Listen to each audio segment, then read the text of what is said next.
Rádio Rio de Janeiro, a emissora da Fraternidade, passa a apresentar Luz na Penumbra, programa que leva ao seu coração a mensagem da doutrina espírita.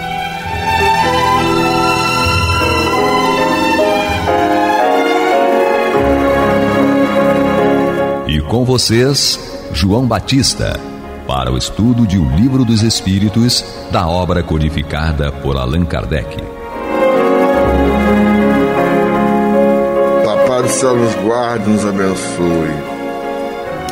Louvado seja nosso Senhor Jesus Cristo, e que possamos fazer do tempo esta dádiva que a todos nós é dada de maneira igual, um recurso a mais para que a nossa caminhada seja cada dia mais firme e consistente na conquista dos valores espirituais que nos levarão à verdadeira felicidade.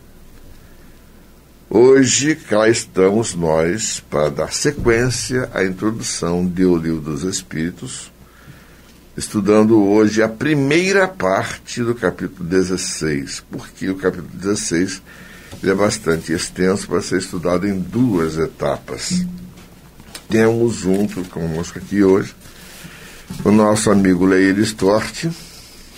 Queridos amigos, companheiros, enfatizamos sempre: estudem esta doutrina, pois que ela é a nossa realidade. E Marcelo Aranda. Vibrações de paz para todos os corações que nos escutam. Então vamos iniciar hoje com Marcelo. Então, neste capítulo, ele vai começar a falar sobre a seguinte questão: resta-nos examinar duas objeções únicas que realmente merecem esse nome, porque se baseiam em teorias racionais. Ambas admitem a realidade de todos os fenômenos materiais e morais, mas excluem a intervenção dos espíritos. Então veja que ele vai entrar nos detalhes sobre essas duas teorias.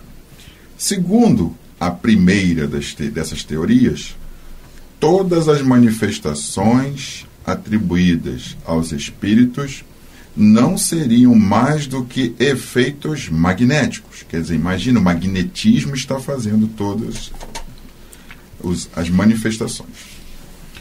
Os médiuns ficariam num estado que se poderia chamar de sonambulismo desperto, fenômeno do qual pode dar testemunho toda pessoa que estudou o magnetismo. Nesse estado, as faculdades intelectuais adquirem um desenvolvimento anormal. O círculo das percepções se estende além dos limites da nossa concepção ordinária. Assim, o médium tiraria de si mesmo e, por efeito da sua lucidez, tudo o que diz e todas as noções que transmite, mesmo sobre as coisas que lhe sejam mais estranhas no seu estado normal. Então vejam que a primeira teoria racional está falando sobre os efeitos magnéticos nas manifestações espíritas e relaciona esse estado sonambúlico, desperto e, consequentemente, formas como esses médiuns ficam nesse estado. E ele complementa: não seremos nós quem conteste o poder do sonambulismo, cujos prodígios observamos estudando todas as suas fases durante mais de 35 anos. Concordamos realmente em que muitas manifestações espíritas podem ser explicadas por este meio. Contudo, uma observação atenta e prolongada mostra uma porção de fatos em que a intervenção do médium, a não ser como instrumento passivo, é materialmente impossível. Vejam que interessante. Então, o sonambulismo pode ocorrer, mas o Kardec vai explicar que existem outros tipos de fenômenos.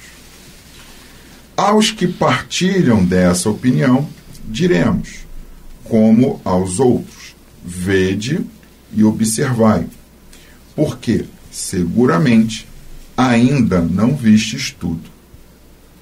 Em seguida, opor-lhe-emos duas considerações tiradas de sua própria doutrina. De onde veio a teoria espírita, vão perguntar. É um sistema imaginado por alguns homens para explicar os fatos? Pode ser uma outra pergunta. De modo algum. Quem então a revelou? Perguntaremos. Precisamente esses mesmos médiuns cuja lucidez exaltais. Se, pois, essa lucidez é tal como a supondes, por que teriam eles atribuído aos espíritos o que auriam em si mesmos? Perguntaríamos isso. Como teriam dado essas informações tão precisas, tão lógicas e tão sublimes sobre a natureza dessas inteligências extra-humanas? Então veja quantas questões Kardec nos apresenta. De duas coisas, uma. Ou eles são lúcidos, ou não são. Se o são, e se temos confiança em sua veracidade, não poderíamos, para sermos coerentes, admitir que não estejam com a verdade.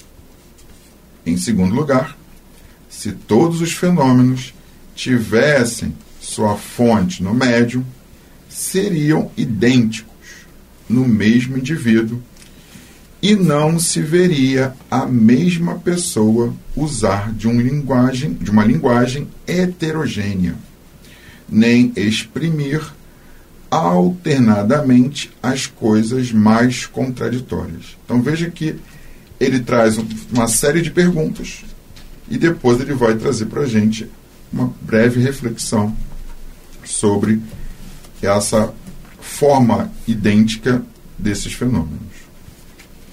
Esta falta de unidade nas manifestações obtidas pelo médium prova a diversidade das fontes.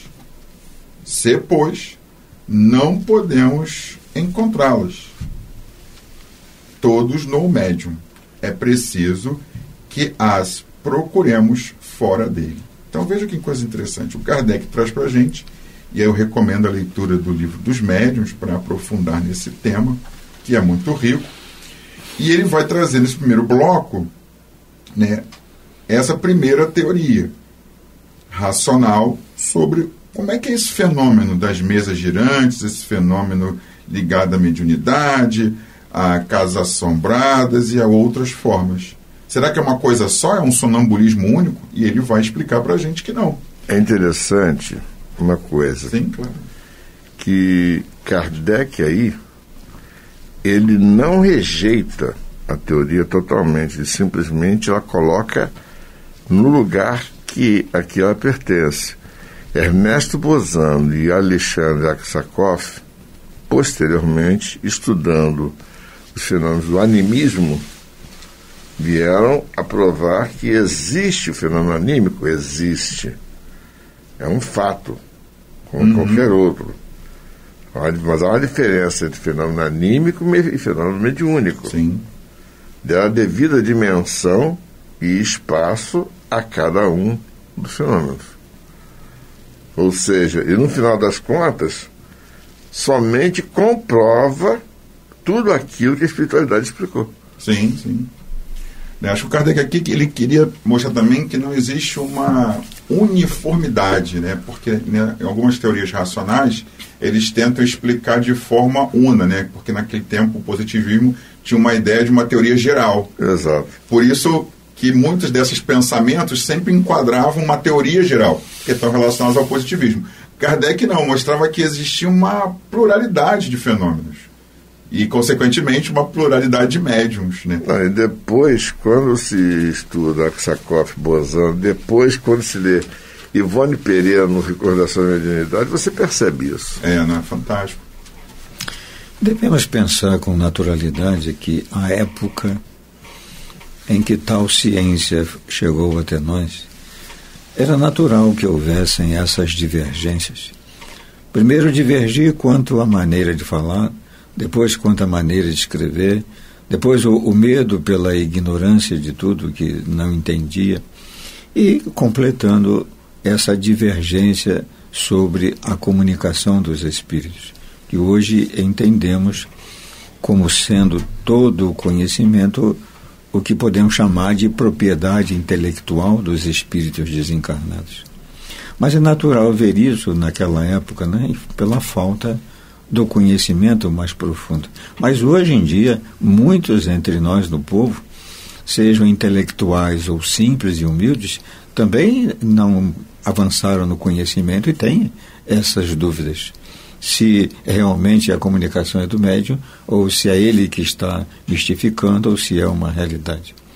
Então, essa questão do sonambulismo, eu vejo isso aqui de uma forma como esses autores comprovaram e escreveram, sendo necessária a existência desse torpor mediúnico, é parte integrante nossa, o animismo, não pode ser separado, de maneira nenhuma. A gente tem que entender também o seguinte, o fenômeno anímico ocorre porque muitas vezes o próprio espírito do médium, digamos assim, retorna a experiências pregressas onde ele pode ter tido um conhecimento muito mais amplo.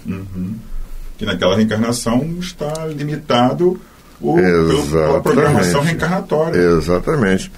Então, dá para compreender que, digamos assim, os fenômenos existem, nós temos que fazer a distinção deles. Os grandes estudiosos do passado abriram a senda e nós temos que compreender que existe espaço para tudo aquilo. Por exemplo, consideramos, por exemplo, a vidência, a audiência, a dupla vista, o desdobramento. Tudo isso é fenômeno anímico. Porque ocorre com que espírito? O médium. O fato é exatamente esse.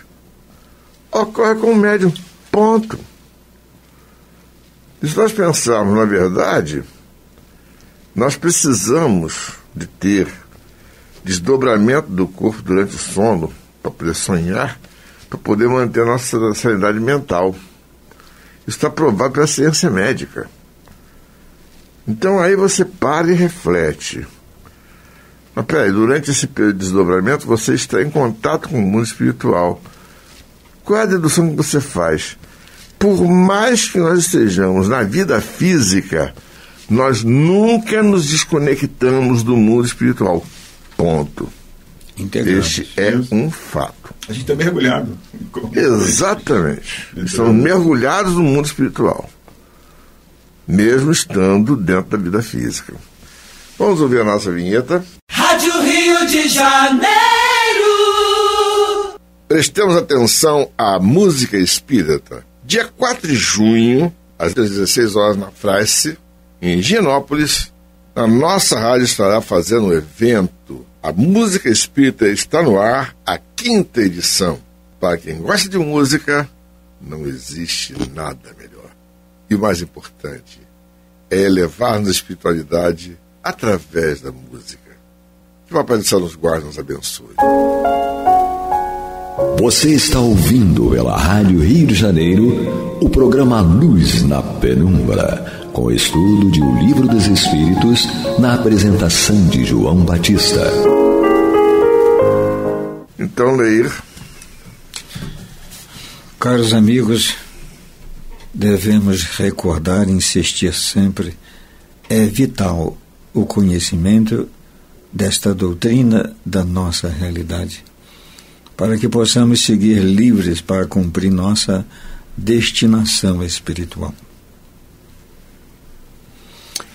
Então, avançando no estudo deste item 16, segundo outra opinião, o médium é a fonte das manifestações, mas em vez de extraí-las de si mesmo, como o pretendem os partidários da teoria sonambúlica, ele as colhe do meio ambiente.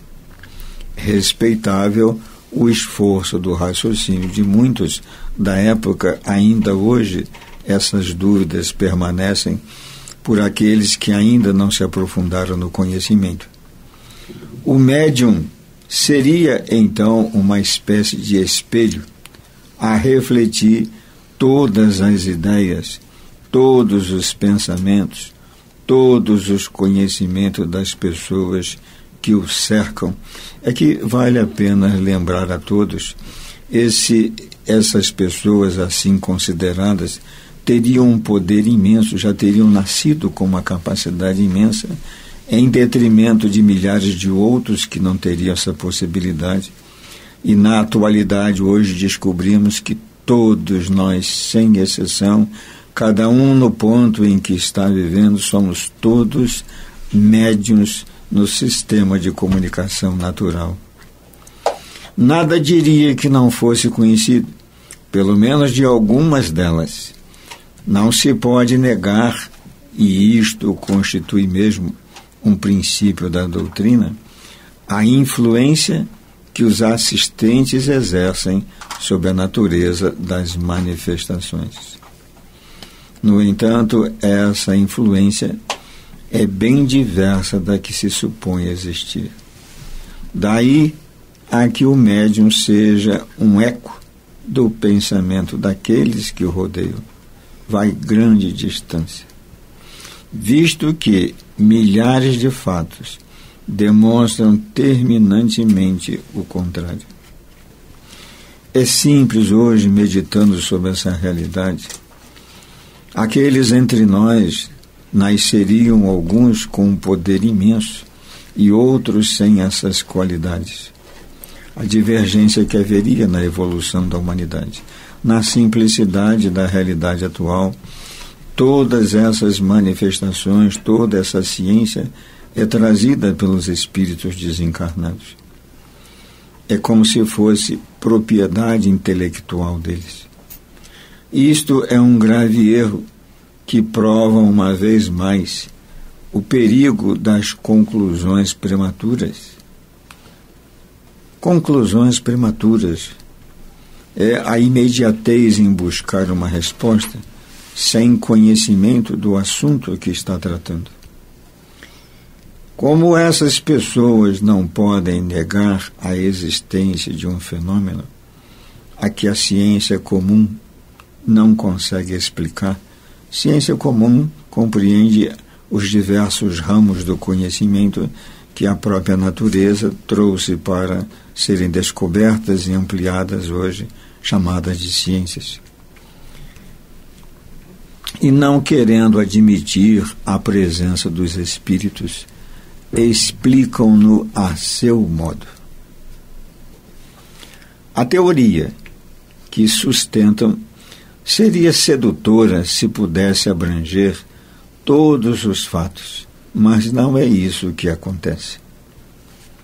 Quando se lhes demonstra até a evidência que certas comunicações do médium são completamente estranhas aos pensamentos, aos conhecimentos e às próprias opiniões dos assistentes, que a essas comunicações frequentemente são espontâneas e contradizem todas as ideias preconcebidas, elas não se deixam vencer tão facilmente.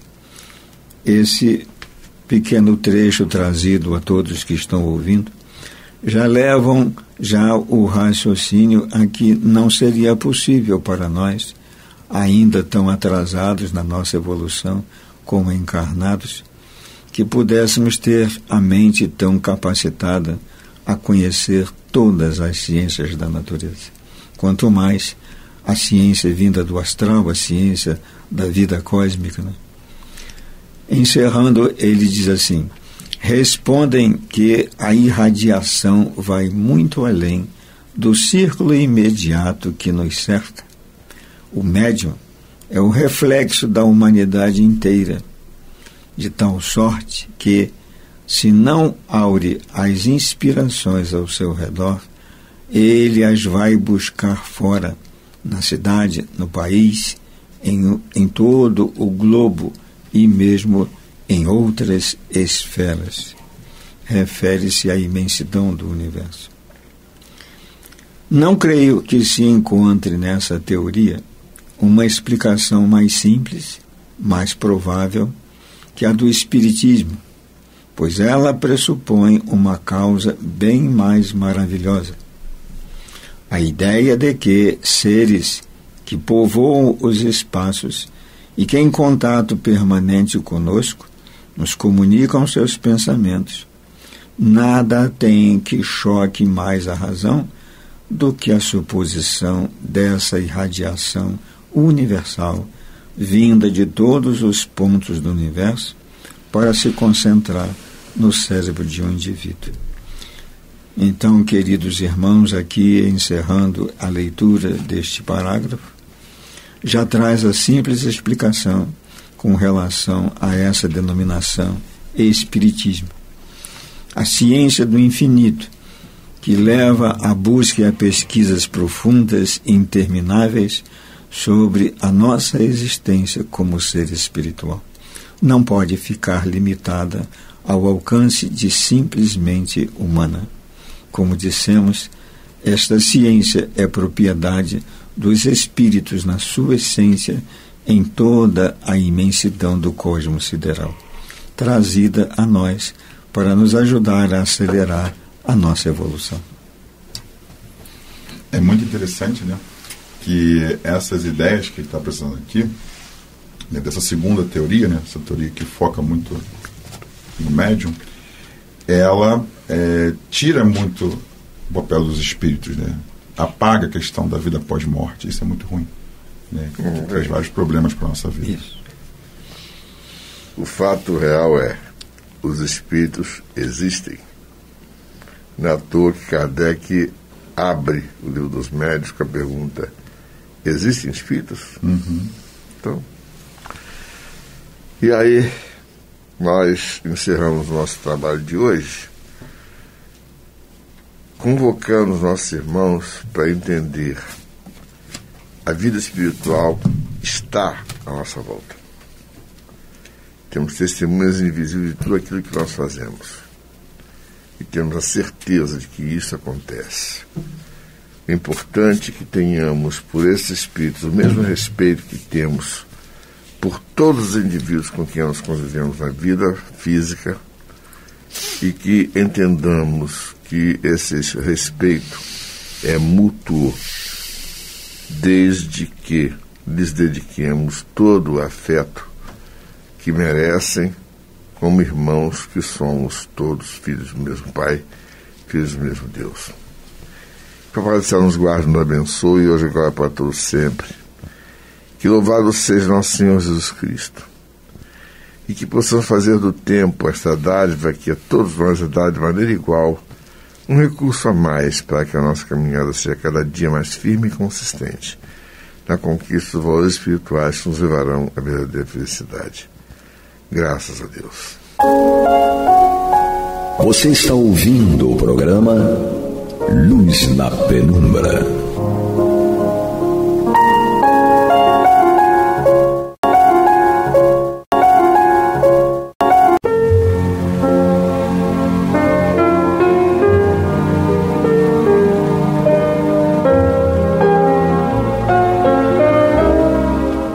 Rádio Rio de Janeiro está levando ao seu lar e ao seu coração a mensagem consoladora da doutrina espírita, através do programa Luz na Penumbra.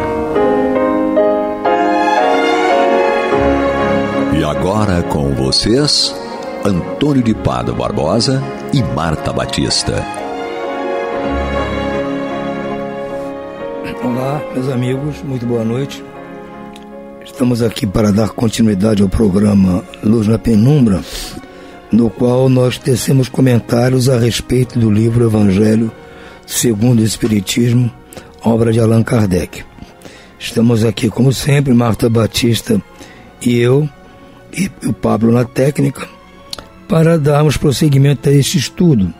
Mas precisamente hoje nós estamos no capítulo 5º, Bem-aventurados os aflitos, e vamos iniciar o estudo das instruções dos Espíritos, com o item 18, é uma mensagem do Espírito Lacordaire, em Havre, 1863, bem e mal sofrer. Tudo bem, Marta? Tudo bem, Antônio. Vamos então dar prosseguimento, né, ao capítulo 5, e hoje nós iniciamos as instruções dos Espíritos, né? Bem e mal sofrer é uma mensagem de Lacordaire, chegou em Havre, 1863. Então, vamos ver o que Lacordaire nos fala para que possamos retirar da mensagem aquela orientação segura para que nós sigamos a nossa trilha de aprendizado. Lacordaire nos diz: quando Cristo disse, bem-aventurados os aflitos, o reino dos céus lhes pertence, ele não se referia aos sofredores em geral, pois todos os que estão na terra sofrem, quer estejam sobre um trono ou na miséria. Porém, poucos sabem sofrer. Poucos compreendem que só as provas bem toleradas podem conduzi-los ao reino de Deus. O desânimo é um erro. Deus vos recusa consolações se vos falta coragem. A prece é um sustentáculo para a alma, mas não é suficiente. É preciso que ela seja apoiada sobre uma fé viva na vontade de Deus. Muitas vezes vos foi dito que ele não envia um fardo pesado para ombros frágeis. O fardo é proporcional às forças, como a recompensa é proporcional à resignação e à coragem. A recompensa será tanto mais grandiosa quanto mais penosa for a aflição. Mas é preciso merecer essa recompensa. É por isso que a vida é cheia de adversidades. Então, nesse primeiro parágrafo, nós percebemos que Lacordaire nos chama a atenção para algo que muitas vezes passa despercebido para muitos. Ele nos diz que existe o bem sofrer e o mal sofrer. Então não basta que você seja um aflito, um sofredor, porque todos na Terra sofrem. É um planeta de provas e expiações e, com certeza, ricos e pobres vão passar por sofrimentos, vão passar por aflições. A questão é, quem é que realmente vai ser, de todos os sofredores, os bem-aventurados, né? Os aflitos bem-aventurados. Quem serão? É isso que nós precisamos perceber. E aí ele faz aqui um pequeno roteiro nos orientando, nos dizendo, né, que poucos sabem sofrer e, primeiro, para que a gente realmente saiba passar pelos sofrimentos, nós não podemos ter desânimo. Ele diz que o desânimo é um erro. E Deus nos recusa consolações se faltar em nós coragem. Lógico, porque aquele que muitas vezes chega até um suicídio, chegou porque faltou coragem. E ele se revoltou diante das dificuldades e, quando ele viu, né, uma coisa atrás da outra, o deixou tão desesperado que muitas vezes ele chega até, podendo chegar até ao suicídio. Então, por isso ele nos chama a atenção de que o desânimo é algo grave, é um erro, como ele diz aqui. Porque se você se desanima, você realmente não vai seguir na tua trilha enfrentando, né, a prova como deveria. Porque você entendendo que aquilo que você está passando é algo que você produziu no passado, passado aí não é de vidas pregressas, não. Muitas vezes, e na maior parte das vezes, como nos diz Kardec, esse passado é recente. É um passado dessa atual existência, né? De nós não conseguirmos superar aquelas dificuldades do dia a dia. Então, quando você descobre, como já chegamos nesse ponto aqui no Evangelho, de entender que nós produzimos aqueles sofrimentos com escolhas equivocadas, então a única coisa que a gente não pode é desanimar, porque o desânimo quer dizer que nós estamos culpando Deus de todos aqueles sofrimentos, quando na realidade quem os produziu, quem os fabricou, fomos nós. Daí ser grave, né, o erro de ficar desanimado. Então, se você produziu, o importante é que você perceba que com bom ânimo você está querendo dizer que você entende que Deus é justo, que você quer se esforçar para superar essa dificuldade e vai, logicamente, pedir a Deus, como a instrução nos orienta, né, que a prece é um sustentáculo, porque é lógico, né, se você sente que está desanimando, que está faltando coragem para enfrentar as provas, claro que você deve orar, porque a prece vai ser, a oração vai ser um sustentáculo. Mas ele diz aqui que essa prece só não é suficiente. Então você precisa de prece, de oração, mas é preciso que essa prece esteja alicerçada ou apoiada numa fé viva. Essa fé viva em quê? Na vontade de Deus. Porque, olha, então, se Deus permite que eu passe por isso, é porque Ele acha que isso vai ser importante para mim. Eu vou aprender, além de resgatar o equívoco da escolha, né, do passado. Então, eu não só vou aprender, como eu também vou resgatar aquele equívoco.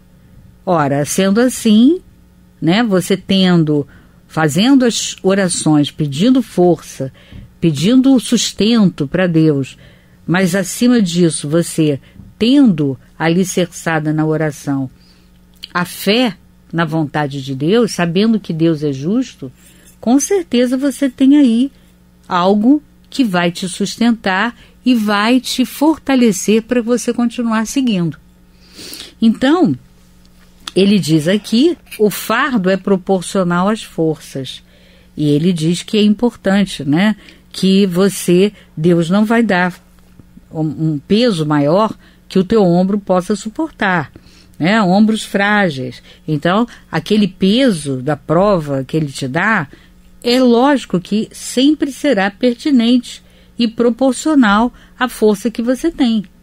Cabe a você descobrir essa força dentro de você, pedindo a Deus que te encoraje e que você, então, siga nessa prova com força, né, com coragem, sabendo que se Deus te ajudar, te auxiliar, te fortalecer, você vai chegar lá. Você vai superar aquela prova.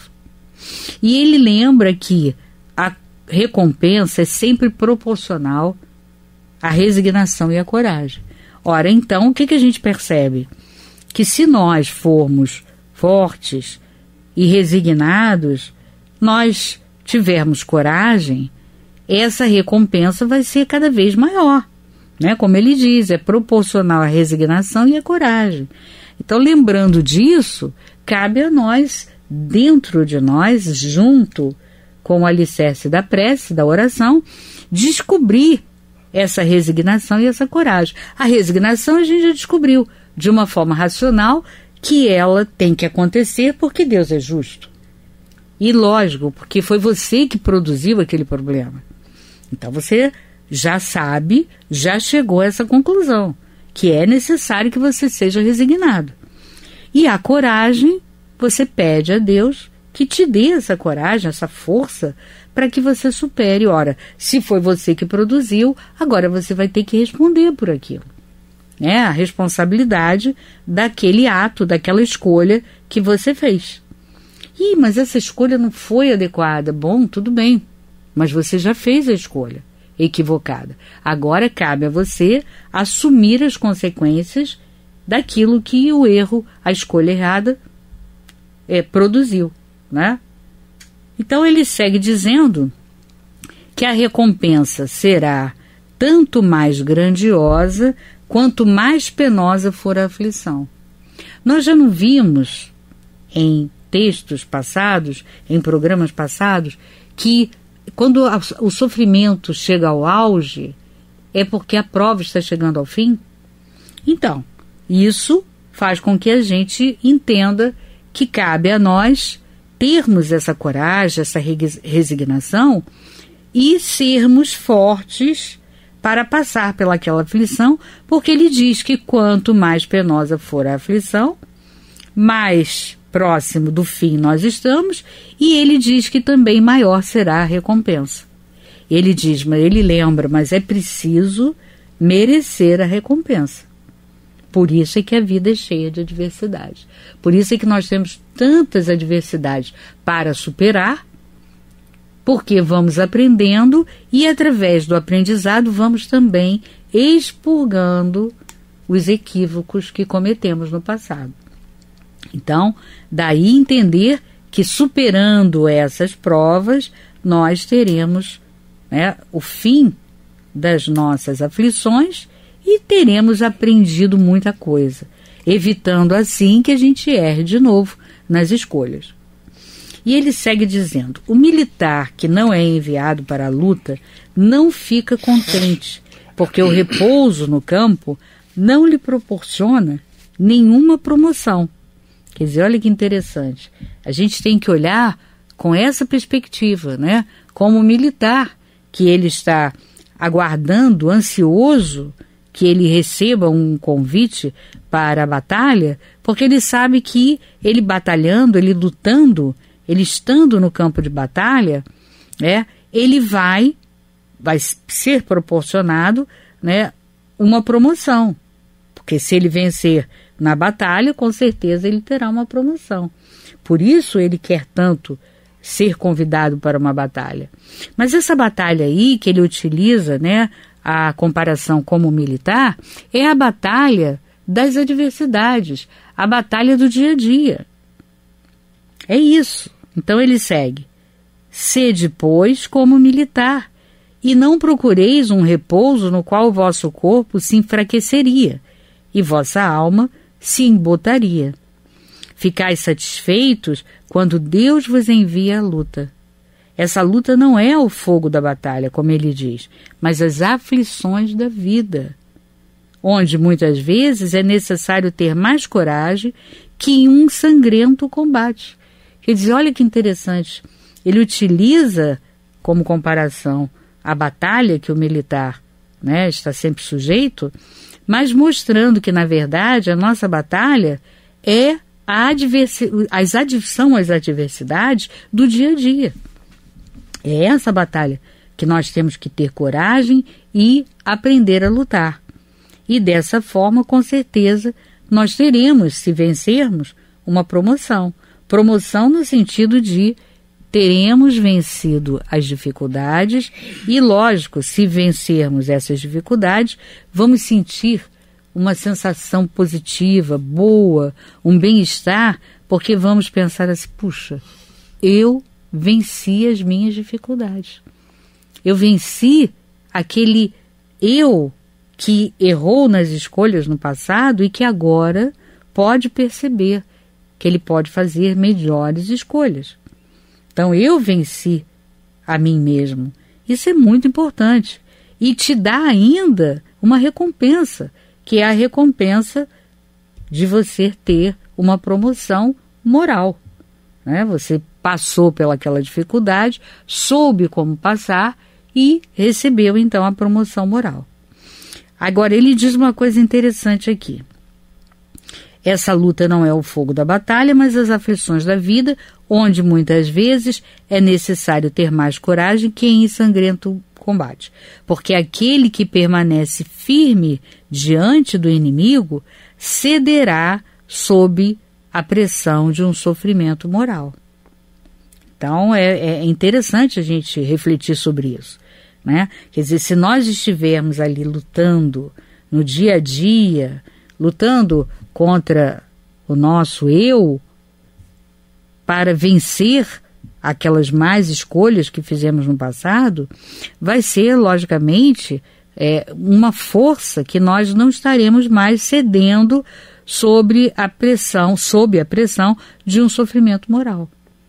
Então é importante que a gente observe, a promoção que vamos receber é moral, no sentido de que você venceu a si próprio, venceu aquele lado egoístico, aquele lado orgulhoso que fazia mais escolhas. Agora não, agora você já sabe como escolher.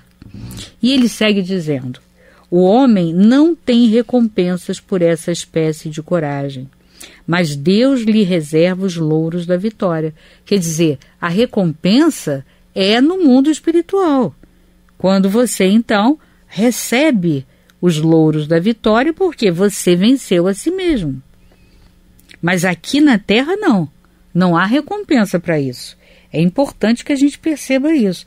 Ele chama atenção, né? Porque às vezes a orientação espiritual que você recebe é de que você vai ter em troca alguma coisa de material, né? Uma espécie de recompensa pela coragem que você teve de batalhar, de lutar contra o seu eu interior. Mas não, você não recebe essa recompensa aqui na Terra, como muitos pensam que é até mesmo uma recompensa monetária, né? Material. Não, você não vai ter isso.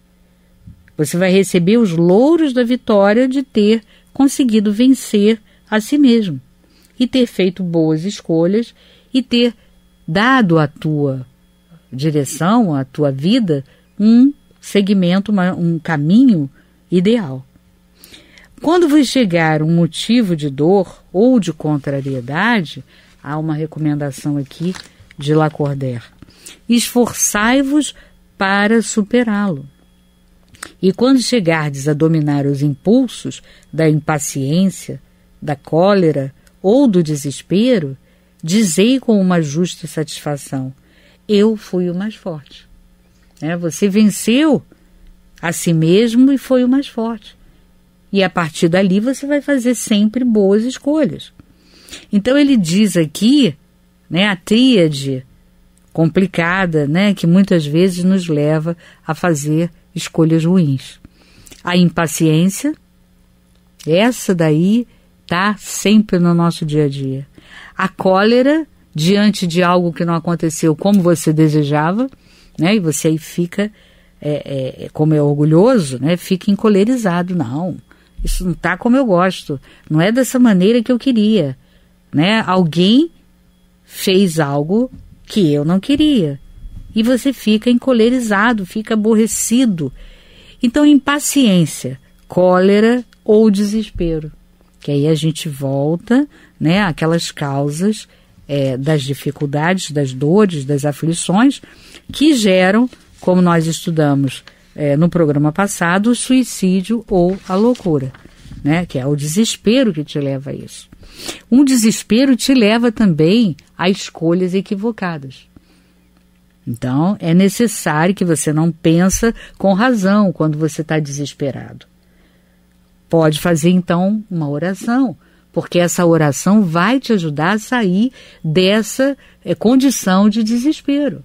Vai mudar o padrão vibratório, né, o teu padrão, e vai te levar a uma calma. Essa calma é a calma da razão, que diz: não, olha só, isso é uma prova e vai passar.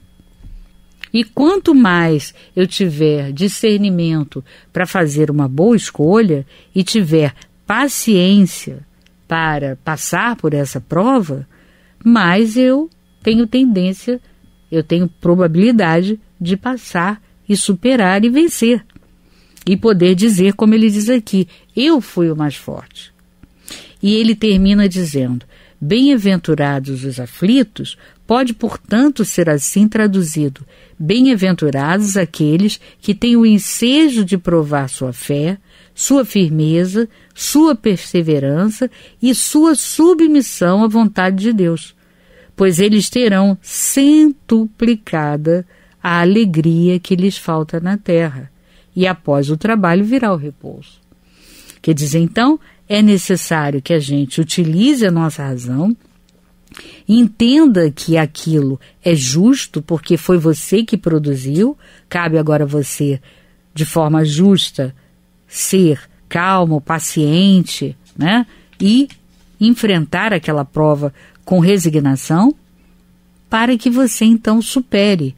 E ele diz que bem-aventurado é aquele que tem o ensejo, a oportunidade de provar a sua fé, a sua firmeza, a sua perseverança e, acima de tudo, o que vai te dar tudo isso é submissão, a compreensão da necessidade da submissão à vontade de Deus.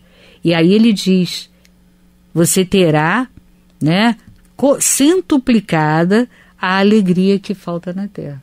Quer dizer, se na terra você passou por tantas dores, tantos sofrimentos, quando você chegar ao mundo espiritual, à erradicidade, você terá centuplicada a alegria de viver. Não é isso, Antônio?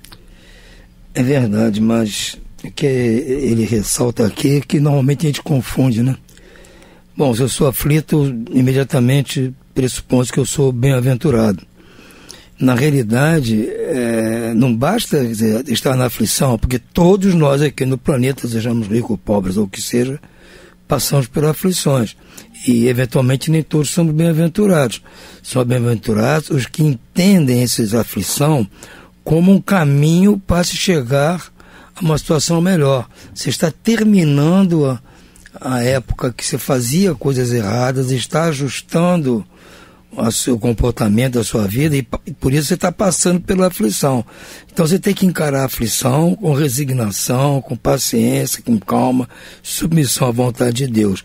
Então, se você for aflito e estiver agindo desta forma, realmente você é um bem-aventurado, porque você está solucionando um problema, chegando ao final de uma etapa e dando início a uma outra etapa, como é que diz aqui, porque terão centuplicadas a alegria que lhes falta na terra, porque depois do labor, quer dizer, depois dessa tralha toda da aflição, virá o merecido repouso. Sem dúvida. Então, a gente tem que entender desta forma, não pegar a frase solta, bem-aventurados os aflitos, porque serão consolados. Consolados serão, mas o problema resolvido não, porque se você se mantiver recalcitrante, você vai ficar na aflição o tempo todo, acaba Sem uma, dúvida. começa a outra. Então, eu achei interessante porque ele começa justamente falando sobre isso. Exatamente. Né? Para que a gente reflita, entendeu? Não é bem-aventurado só porque sofre. Exatamente. Né? É importante. Senão, essa aflição não acaba nunca, nós vamos ficar na bem-aventurança. Não Isso, é bem vai assim, ficar naquele patamar sempre. Não é bem assim. É isso, então, isso que seja de exemplo para nós, de lembrete, e que nós consigamos pôr em prática. Mas vamos ficando hoje por aqui, desejando a vocês muito boa noite e muita paz. E muita paz para todos.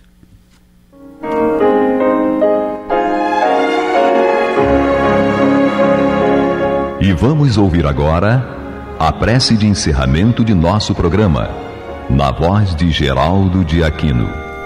Jesus, dá-nos coragem para a luta, piedade para os insultos e misericórdia para as injustiças e ingratidões. Limpa nossa alma de inveja e ambições mesquinhas, de ódio e de vingança o nosso caminho. E que dentro em pouco, ao recolher-nos de novo ao calor do nosso leito, para que o sono nos dê a paz e o esquecimento das tristezas humanas, possamos sentir, Senhor, no mais íntimo de nosso ser, a doçura indefinível do Teu amor e a grandeza incomparável da Tua divina presença. Que assim seja.